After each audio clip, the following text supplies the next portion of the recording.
नमस्कार दोस्तों, आप सभी को स्वतंत्रता दिवस की हार्दिक शुभकामनाएं। आज हम 80वीं बार 80th टाइम अपना इंडिपेंडेंस मना रहे हैं। आज के दिन 1947 को हमने पहली बार अपना आजादी का दिन मनाया था। इसी क्रम में आज हम 80वीं बार अपना इंडिपेंडेंस डे मना रहे हैं। बात करते हैं कि क्या क्या कहानियां हुई थी, क्या क्या घटनाएं हुई थी और किस प्रकार हमें आजादी मिली। तो अगर मैं एंशिएंट और मिडिवल इंडिया की हिस्ट्री को छोड़ूं और हम आए सीधे कि अंग्रेज किस तरीके से हमारे देश में एंटर करे, तो बात करते हैं हम लोग 1608 की। अंग्रेज व्यापार करने के लिए हमारे देश में आए थे ईस्ट इंडिया कंपनी के साथ। तो ईस्ट इंडिया कंपनी इस प्रकार की कंपनी थी, आज भी आप कंपेयर करके देखिएगा, कोई ऐसी कंपनी का नाम आप नहीं जानते होंगे जिसको अपनी आर्मी रखने का अधिकार हो, पर ईस्ट इंडिया कंपनी को अपनी आर्मी रखने का अधिकार था। तो व्यापार करने के मकसद से अंग्रेज हमारे देश में एंटर करते हैं और 1608 में इनकी एंट्री हो जाती है। बट व्यापार धीरे धीरे बढ़ाते हैं और कुछ समय बाद जब व्यापार ठीक ठाक हो जाता है इनका, तो 1757 और 1764 battle of Plassey, battle of Buxar के बाद ये कुछ जमीन पर अपना कब्जा स्थापित कर लेते हैं, क्योंकि हमारे देश के लोग पहले से ही इन भ्रांतियों में जी रहे थे कि आपसी लड़ाई कर लो, और आपसी लड़ाई का ही फायदा उठाया इन अंग्रेजों ने और धीरे धीरे कुछ जमीनों पे इन्होंने कब्जा करना शुरू करा। उस कब्जे के साथ ही हमारी ही जमीन पर हमसे ही टैक्स वसूलना इन्होंने स्टार्ट करा, और टैक्स इस लेवल तक कि अगर हम लोग अपने देश के पानी से अपने लिए नमक बना रहे हैं तो उस नमक का भी हमें टैक्स देना पड़ता था। और इन सारी चीजों से हमारा देश के लोग धीरे धीरे परेशान होने लगे और इसके बाद इनका विद्रोह करना शुरू करा, और पहला विद्रोह हमारा शुरू हुआ 1857 में। विद्रोह का कारण कुछ और था, कुछ सांप्रदायिक घटनाएं थी जिसकी वजह से विद्रोह शुरू हुआ था। सभी हम जानते हैं कि मंगल पांडे जी ने इसको शुरू करा था। मेरठ की छावनी से कहानी शुरू हुई थी जिसमें बुलेट पे छिलना पड़ता था बुलेट्स को, क्योंकि उसमें आपकी गाय का मांस और सुअर की चर्बी लगी होती। तो सांप्रदायिक दंगे शुरू हुए और वो दंगे इस लेवल तक बढ़े कि उस समय के हमारे दिल्ली के शासक बहादुर शाह जफर ने साथ दिया, झांसी से लक्ष्मीबाई ने साथ दिया, नाना साहब ने साथ दिया, तात्या टोपे ने साथ दिया, और इन सब ने इस क्रांति को एक बहुत बड़ा रूप देना शुरू करा। लेकिन अगेन हमारे देश के इंटरनल मैटर की आपसी लड़ाइयां, छोटी मोटी आपसी लड़ाइयों के चलते ये जो क्रांति थी बड़ा रूप नहीं ले पाई। लेकिन फिर भी इस क्रांति का यह असर रहा कि अंग्रेजों ने जो कंपनी भेजी थी, ईस्ट इंडिया कंपनी, इसका शासन हमारे देश में 1857 में खत्म हो चुका था। इसके बाद डायरेक्ट क्राउन के थ्रू शासन होता था। उनका कोई बंदा यहां आकर के हम लोगों पे शासन करता था, और जिसका पूरा क्रेडिट, जिसका पूरा कंट्रोलिंग पूरा ब्रिटेन से होता था। अब ईस्ट इंडिया कंपनी का कंट्रोलिंग हमारे देश में पूरी तरीके से खत्म हो गया। कुछ सालों तक इनका शासन चलता रहा। फिर 1905 या 1910 के आसपास हमारे देश में एंट्री होती है हमारे देश के एक वकील की, जो साउथ अफ्रीका पढ़ने गए थे, जिनका नाम है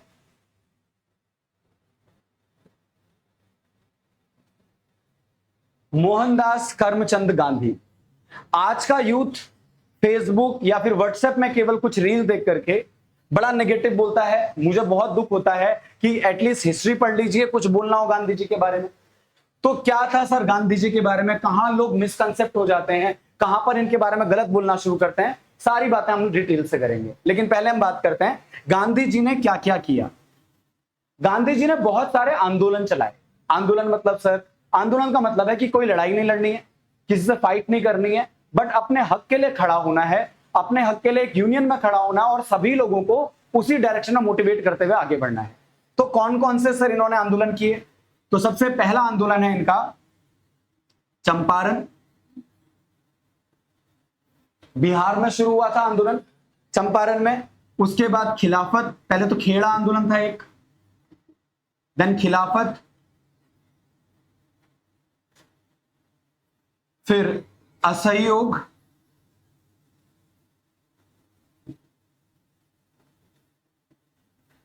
या सविनय अवज्ञा भी बोलते हैं कई लोग इसको, एंड लास्ट में 1942 में भारत छोड़ो। तो ये गांधी जी के कुछ मुख्य आंदोलन हैं जो उन्होंने इंडिया में आने के बाद शुरू करे। चंपारण से शुरुआत हुई, खेड़ा आंदोलन किया, खिलाफत किया, असहयोग आंदोलन जिसमें नमक सत्याग्रह आपने सुना होगा, दांडी मार्च वाली बात, देन फाइनली भारत छोड़ो आंदोलन। इतने सारे आंदोलन किए इन्होंने। अब बात हम करते हैं सर, क्या आरोप लगते हैं गांधी जी पे और कौन लोग इन पे आरोप लगाते हैं। पहले मैं आरोपों की बात कर लेता हूं और आरोपों का खंडन करेंगे आपके सामने। पहला आरोप जो गांधी जी पे लगता है वो ये है कि भगत सिंह को जो फांसी हो रही थी उस फांसी को रुकवा सकते थे गांधी जी, लेकिन उन्होंने नहीं करा ऐसा। बात करते हैं इस बारे में। देखिए, गांधी जी और भगत सिंह दोनों की विचारधारा में बहुत फर्क था और भगत सिंह शुरू ही अपना जो उन्होंने स्टार्टिंग किया था क्रांतिकारी बनना, उनके आइडियली थे आपके गांधी जी। उन्होंने गांधी जी को देख करके ही सब कुछ सीखा कि हाँ हमारे देश में गलत हो रहा है, हमने फाइट करनी अंग्रेजों के अगेंस्ट, लेकिन इनका प्रदर्शन करने का तरीका बहुत अलग था। हुआ क्या, गांधी जी का एक आंदोलन चल रहा था। उस आंदोलन में हमारे लाला लाजपत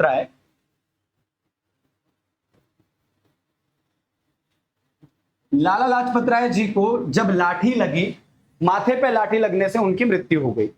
अब उनकी मृत्यु का जो रिस्पॉन्सिबल था उस पर इनको बहुत गुस्सा आया, भगत सिंह और उनके साथियों को, सुखदेव, तो ये दोनों गए, ठीक है, भगत सिंह और सुखदेव दोनों गए कि हमने बदला लेना है क्योंकि लाला लाजपत राय जी को मारा, हम गोली मार के आएंगे उस बंदे को।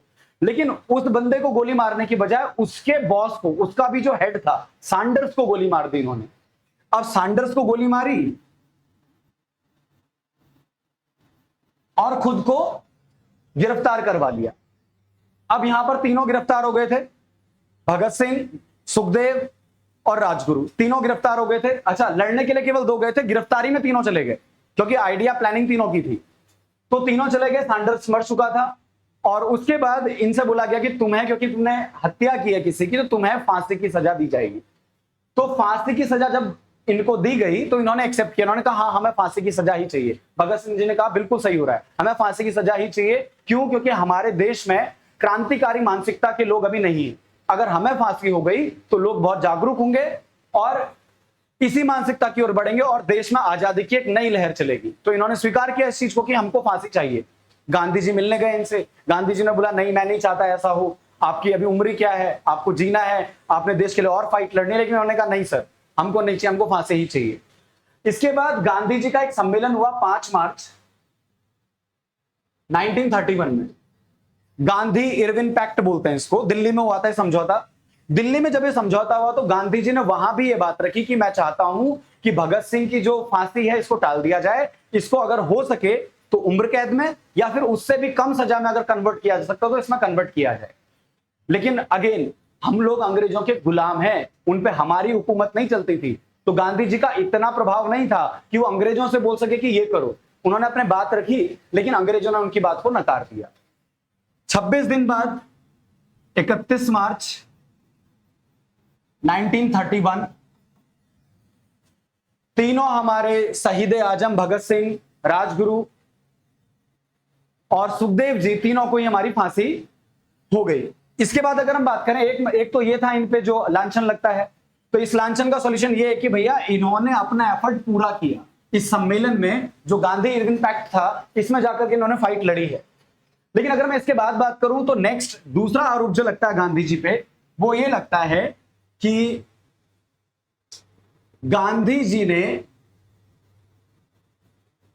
ने भारत का विभाजन किया।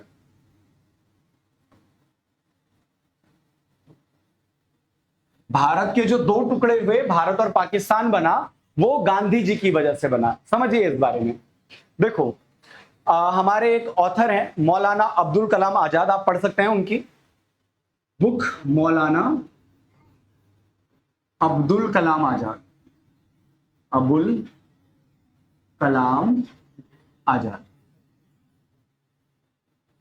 बुक का नाम है इंडिया विंस फ्रीडम।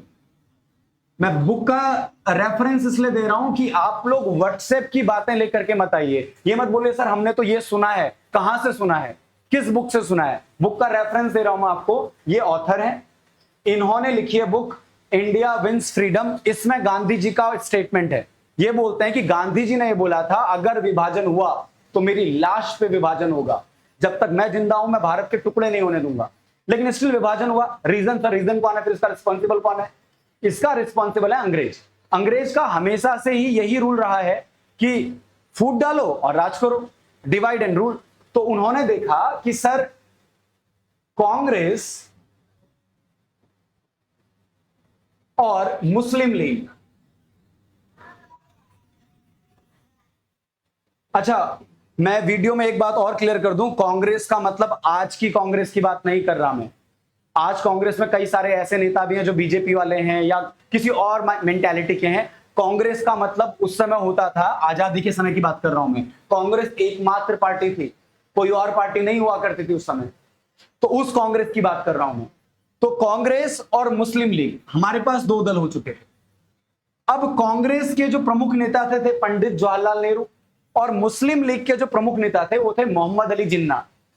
तो अंग्रेजों ने दोनों को भड़काया। यहां से नेहरू जी से बोला कि आप प्रधानमंत्री बनेंगे जब देश आजाद हो जाएगा, और यहां जिन्ना से बोला कि आप प्रधानमंत्री बनेंगे, और दोनों ही तैयार हो गए प्रधानमंत्री बनने के लिए। गांधी जी भारत के विभाजन के इतने खिलाफ थे कि वो ये भी मान चुके थे कि ठीक है एक काम करते हैं, मोहम्मद अली जिन्ना को ही हम लोग भारत का प्रधानमंत्री नियुक्त कर देते हैं। लेकिन यहां कांग्रेस के जो बाकी लीडर्स थे, बाकी लोग थे, किसी ने सहमति नहीं जताई। फाइनली भारत का विभाजन हुआ और भारत के दो टुकड़े हुए। तो गांधी जी को इसका रिस्पॉन्सिबल मानना मेरी नजर में तो गांधी जी के साथ अन्याय करना होगा। इसके बाद तीसरा लांछन, तीसरा जो आरोप लगता है गांधी जी पे, मैं उस पर आता हूं। गांधी जी पे तीसरा और लास्ट आरोप जो लोग लगाते हैं वो ये है कि सर 12 सीटें या 12 वोट पटेल साहब को मिली और प्रधानमंत्री बनाया गया किसको? नेहरू।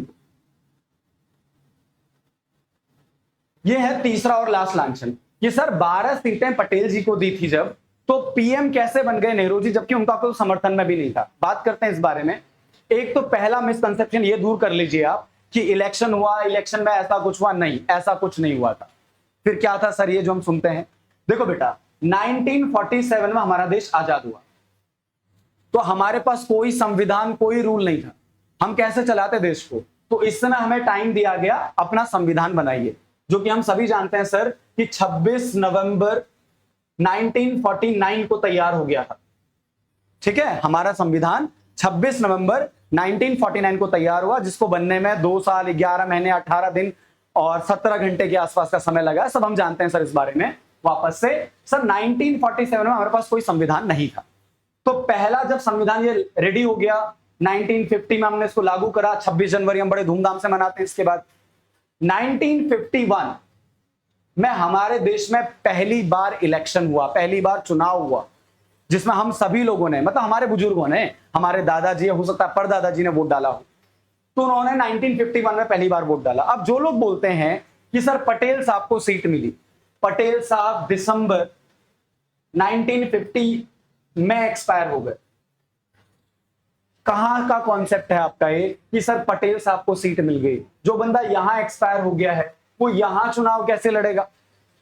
पहला मिसकंसेप्शन तो यही है। दूसरे कंसेप्शन की ओर आता हूं कि सर दूसरा क्या दिक्कत है? सर जो लाइन हमने सुनी है, क्या ये लाइन पूरी तरीके से गलत है? लाइन पूरी तरीके से गलत नहीं है, लाइन में कुछ चीजें गलत हैं। वापस से आते हैं 1947, संविधान नहीं था, लेकिन देश को चलाने के लिए कोई ना कोई शासक तो हमें चाहिए ही था। तो शासक कैसे डिसाइड करें सर? तो जो संविधान बनाने के लिए समितियां बनी,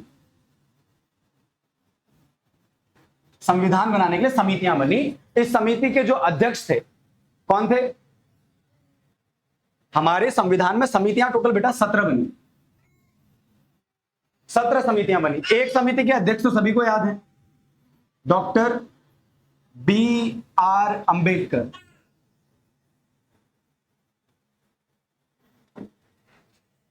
ठीक है, 17 समितियां हैं ऐसी। ये तो आपकी ड्राफ्टिंग कमेटी है, ड्राफ्टिंग समिति, प्रारूप समिति बोलते हैं हिंदी में। इस समिति के अध्यक्ष थे डॉक्टर BR अंबेडकर। हमारे जो मेन सभी समितियों के एक सिंगल अध्यक्ष की बात करूं तो बेटा डॉक्टर राजेंद्र प्रसाद है। ये डॉक्टर राजेंद्र प्रसाद, जो हमारे आजाद होने के बाद देश के पहले राष्ट्रपति भी बने। तो ये थे कंबाइंड अध्यक्ष। यहां तो 17 समितियां थी। इन 17 समितियों में से 13 समितियों ने बोला कि भैया पटेल साहब को पटेल जी को आप क्या करिए, पीएम पद दे दीजिए। अभी कोई इलेक्शन नहीं हुआ है देश में, ये मत मानिएगा कि इलेक्शन हुए थे देश में कोई इलेक्शन नहीं हुए थे। बिना इलेक्शन के ये 17 समितियों में से 13 समितियों ने बोला कि सर पटेल साहब को बना दीजिए। हाँ, इस बारे में आता है, ये बात सच है कि सर 12-13 जो समितियां थी इन्होंने बोला कि हाँ पटेल को बना दीजिए, बट स्टिल नेहरू जी को बनाया गया क्योंकि गांधी जी ने सपोर्ट किया था। अब आते हैं गांधी जी ने क्यों सपोर्ट कर दिया सर, गांधी जी ने नेहरू का सपोर्ट क्यों किया, और इतना बड़ा उनका वर्चस्व था कि उनके अकेले सपोर्ट से पीएम बन भी गए। सोच के देखिए कितना उनका प्रभाव रहा होगा कि अकेला बंदा बोल रहा है कि नेहरू जी बनेंगे और नेहरू जी ही बन गए। इवन पटेल जी ने भी एक्सेप्ट कर लिया कि ठीक है नेहरू जी बनेंगे। वापस से आते हैं सर कि गांधी जी ने क्यों बोला होगा ऐसा कि पटेल जी को हम लोग पीएम नहीं बनाएंगे और नेहरू जी को पीएम बनाएंगे और पटेल जी हमारे गृह मंत्री के पद पर रहेंगे। देखो बेटा, हमारा देश ना छोटे छोटे टुकड़ों में बटा हुआ था। अंग्रेजों के गुलाम तो थे ही, साथ ही साथ कई जगह ऐसी लोकेशंस थी, जो कई ऐसी रियासतें थी जो हमारे लोकल राजा संभाला करते थे। कश्मीर में थी, साउथ इंडिया में कई सारी रियासतें चल रही थी, नॉर्थ में भी कई सारी थी। लगभग 500 रियासतें थी हमारे देश में। इन 500 रियासतों के अलग अलग छोटे छोटे राजा को कंबाइन करते हुए हमने पूरे कंट्री को एक सिंगल कंट्री बनाना था, और यह काम एक ही आदमी कर सकता था जो थे आपके पटेल साहब। तो पटेल साहब को यह जिम्मेदारी देनी थी। बाकी कंट्री की और जिम्मेदारियां वो कैसे निभाते, वो इस वजह से नेहरू जी को प्रधानमंत्री का पद दिया गया और गृह मंत्री का पद दिया गया आपके पटेल को, सरदार वल्लभ भाई पटेल को। आपने ध्यान भी दिया होगा, इनकी एक बड़ी सी स्टैचू बनाई है गुजरात में जिसका नाम है statue of unity. Statue of unity, statue of unity का मतलब, यूनिटी मतलब यूनाइट करना। इनने बेटा 500 रियासतों को आपस में जोड़ दिया, इसीलिए इनकी स्टैचू का नाम भी क्या है, स्टैचू ऑफ यूनिटी। ठीक है, तो आप समझ पा रहे होगे कि गांधी जी ने क्या क्वालिटी देखी उनके अंदर और क्या पद दिया। और दूसरी बात करूं तो बेटा एज में भी पटेल जी 15 साल थोड़ा सीनियर थे, तो एक बुजुर्ग आदमी को पीएम बनाना उनको ठीक नहीं लगा। उनकी नजर में यह ज्यादा बेहतर था कि एक यंग प्रधानमंत्री हमारे इंडिया को मिले जो लंबे समय तक शासन कर सके। आपके सामने एग्जाम्पल है कि पटेल साहब को अगर बनाया होता तो 1950 में वो एक्सपायर भी हो गए थे, है ना, और उन्होंने अपना मेन काम रियासतों को आपस में जोड़ना ये काम कंप्लीट कर भी दिया था। तो तीसरा लांछन ये था, 12 सीटें मिली, 13 सीटें मिली वाला। नेक्स्ट हम आते हैं सर, फाइनली आप ये बताइए, हमारा देश जो आजाद हुआ, इस आजादी का श्रेय आप किस किस को देते हैं? अच्छा, आजादी का श्रेय लेने वाले बहुत हैं जो खुद से आकर के बोलेंगे कि हम आजाद हो गए या हमने इसमें कंट्रीब्यूट किया है। आप ये लाइन पढ़िए, आजादी के दिन कलकत्ता में सांप्रदायिक दंगे चल रहे थे। 15 अगस्त 1947 की बात कर रहा हूं मैं, 15 अगस्त 1947 कलकत्ता में सांप्रदायिक दंगे चल रहे थे, आपस में लोग लड़ रहे थे। अब बताइए, देश आजाद हुआ है, जो मुख्य मुख्य नेता कहां होना चाहिए? दिल्ली में सर, जहां झंडा फहरने वाला है, जहां लोगों की भीड़ उमड़ने वाली है। देश आजाद हुआ है, हम लोग आज भी इतने खुश हो जाते हैं। उस समय जिस दिन आजाद हुए होंगे उस दिन क्या माहौल रहा होगा। गांधी जी ये सांप्रदायिक दंगे संभालने गए, चाहते हो सकते थे ना ऐसा मिले कि सर दिल्ली में रहते, वहां देखते कि आजादी हो गई है, देश आजाद हो चुका है, वहां कुछ स्पीच देते अपनी, लेकिन नहीं, ये सांप्रदायिक दंगे संभालने के लिए वहां गए थे गांधी जी। और गांधी जी के लिए उल्टा सीधा बोलना बहुत आसान है आज के देश में। अगेन मैं कुमार विश्वास की एक बात बोलना चाहूंगा आप लोगों से, क्योंकि गांधी जी के बारे में इसलिए बोल लेते हैं ना हम लोग, क्योंकि ये देश गांधी जी का है, ये देश गांधी जी का है, इसलिए हम गांधी जी के लिए बोल लेते हैं इतनी आसानी से। वापस से सर, आजादी का फाइनल श्रेय किसको? आजादी का श्रेय अगर मैं किसी एक को दूं बेटा तो नाइंसाफी हो जाएगी। भगत सिंह,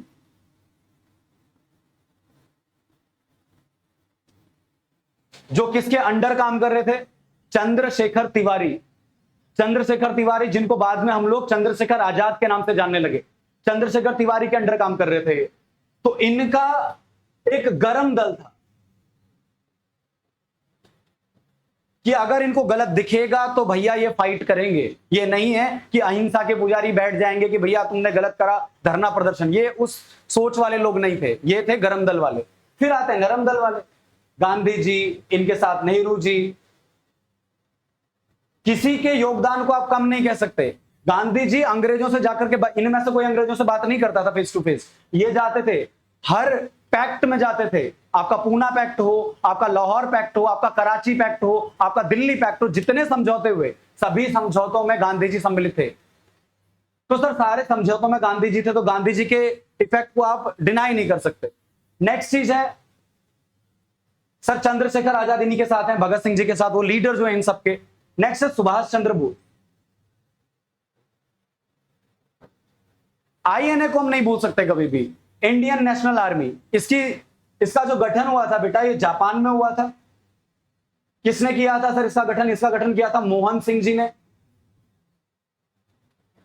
और इसको कंटिन्यू किया था हमारे सुभाष चंद्र बोस जी ने, जिसको नेताजी के नाम से भी जाना जाता है।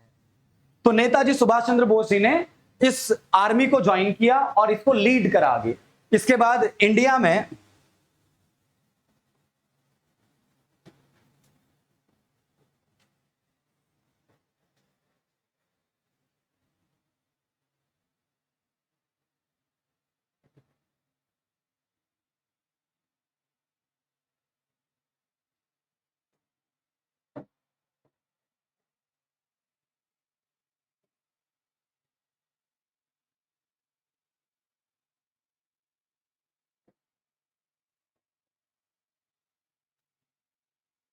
इस लोकेशन पे आप देख रहे होगे जापान था आपका, और एक रफ स्ट्रक्चर रख लेते हैं।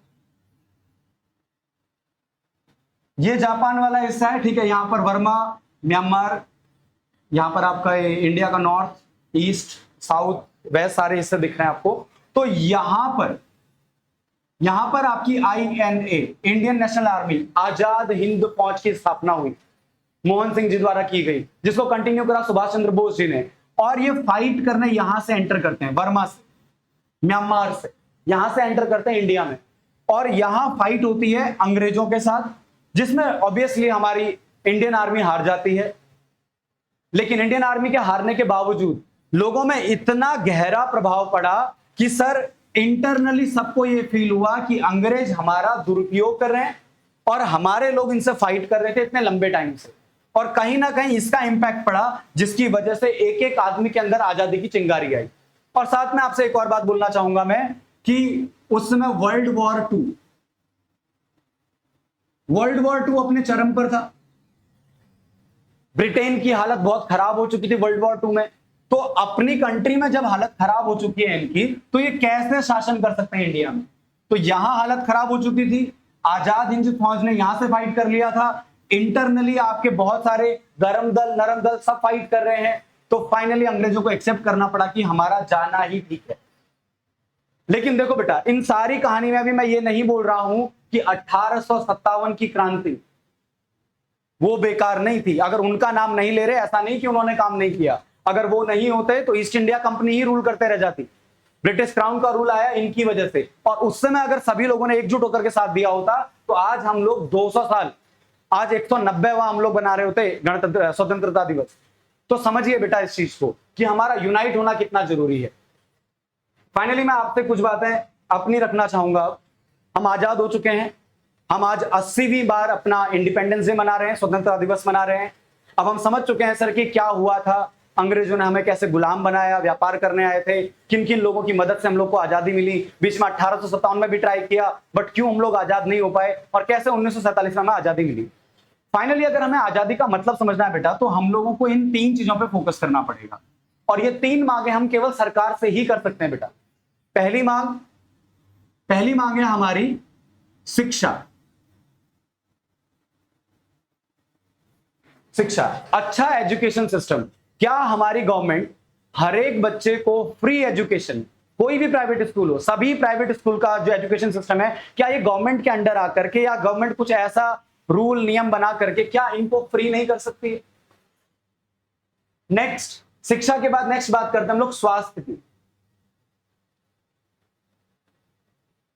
अगर मैं बात करता हूं स्वास्थ्य की, तो समझिए बेटा कि अगर आप जनरल फैमिली से आते हैं, आपके घर में अगर किसी को भी कोई सीरियस इंजरी या सीरियस बीमारी हो जाती है, तो ट्रस्ट मी आपकी पूरी जमीन जायदाद बिक जाएगी, जिंदगी भर की कमाई बिक जाएगी, और स्टिल चांसेस है कि आप उसको नहीं बचा पाएंगे। क्या ऐसा पॉसिबल नहीं है कि हर एक आदमी को बिल्कुल सेम लेवल का स्वास्थ्य मिले, सेम लेवल का जो डॉक्टर हैं वही मिलें और सबके लिए फ्री ऑफ कॉस्ट हो, सबके लिए। ऐसा नहीं कि अमिताभ बच्चन को किसी और हॉस्पिटल में ले जाया जा रहा है और एक गरीब आदमी किसी और हॉस्पिटल में जा रहा है, सभी के लिए समान इलाज हो। और तीसरा है बेटा रोजगार। अगर ये हम लोग नहीं मांगेंगे बेटा सरकार से, तो कौन मांगेगा? हमारा अधिकार है ये मूलभूत कि शिक्षा भी मांगेंगे, स्वास्थ्य भी मांगेंगे और अपनी क्वालिफिकेशन के हिसाब से हम लोग रोजगार भी मांगेंगे। ये हमारा मूलभूत अधिकार है। अगर ये तीन चीजें सही हो जाए ना बेटा हमारे देश में, तो बाकी सारी, हम हर प्रकार से स्वतंत्र हैं। आज अगर हमारे देश में कुछ भी गुलाम हो रहा है या किसी को भी ये फील होता है कि मैं इंडिपेंडेंट नहीं हूं, तो ये तीन चीजों की वजह से। कहीं ना कहीं या तो शिक्षा में समानता नहीं दिख रही है, सभी जानते हैं हम किसी भी नेता का जो बच्चा है वो हमारे देश में नहीं पढ़ता, भले वो गृह मंत्री हो, शिक्षा मंत्री हो, कोई और मंत्री हो, किसी का भी बच्चा हमारे देश में नहीं पढ़ता, मतलब एजुकेशन का लेवल डाउन है इसलिए नहीं पढ़ता। नेक्स्ट स्वास्थ्य की बात करूं तो हमारे सरकारी हॉस्पिटल की क्या हालत होती है सभी जानते हैं, वरना कौन जाता प्राइवेट हॉस्पिटल में। नेक्स्ट अगर रोजगार की बात करूं तो एक अच्छा पढ़ा लिखा आदमी भी आज कैसे कैसे फॉर्म भर रहा है, किस टाइप के फॉर्म भरने के लिए लालायित है, हम देख पा रहे हैं। तो ये तीन हमारे मूलभूत अधिकार हैं जो हमें सरकार से मांगने चाहिए। धन्यवाद।